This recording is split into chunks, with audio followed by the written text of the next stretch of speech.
Hi అండి అందరికీ. ఈరోజు చాలా కామెంట్స్ అయితే వస్తున్నాయి ఇన్స్టాగ్రామ్లో అండ్ యూట్యూబ్లో. ఎయిర్పోర్ట్ దగ్గర అటాక్ అయిందని చెప్పేసి ఇండియన్ తెలుగు న్యూస్ ఛానల్ ఇస్తున్నారు, మరి నిజమా కాదని చెప్పేసి కామెంట్ అయితే పెడుతున్నారు. అవునండి, అది నిజం. పొద్దున్న 6 గంటలకైతే ఆ టైంలో అటాక్ అయితే జరిగింది. డైరెక్ట్ ఎయిర్పోర్ట్ మీద కాదు, ఎయిర్పోర్ట్ పక్కన ఆయిల్ ట్యాంకర్స్ ఉంటాయి. ఆయిల్ ట్యాంకర్స్ అని చెప్పారు మరి. సో దానిపైన వేశారు. సో అక్కడైతే జరిగింది. అక్కడ నుంచి పొగలైతే రావడం వల్ల ఫ్లైట్స్ అయితే క్యాన్సిల్ చేశారు. మన ఒమన్ ఎయిర్వేస్ ఉంటుంది, ఒమన్ ఎయిర్వేస్ వచ్చేసి 31st వరకు అయితే క్యాన్సిల్ చేశారు.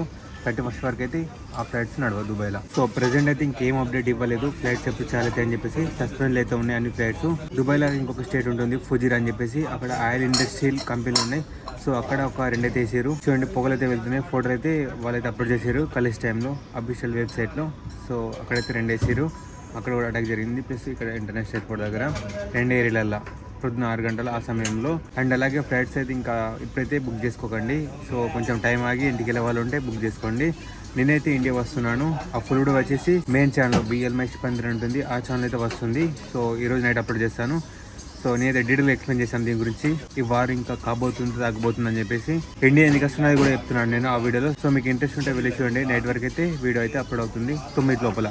ఉంటాను. ఇంకా ప్రెసెంట్ అయితే అప్డేట్ అయితే ఇదే. ఇంకా ఏ అప్డేట్ ఉన్నా మీకైతే వీడియో ద్వారా మేము ముందుకు వస్తాను. ఛానల్ సబ్స్క్రైబ్ చేసి పెట్టుకోండి. నెక్స్ట్ వీడియో మళ్ళీ కలుద్దాం.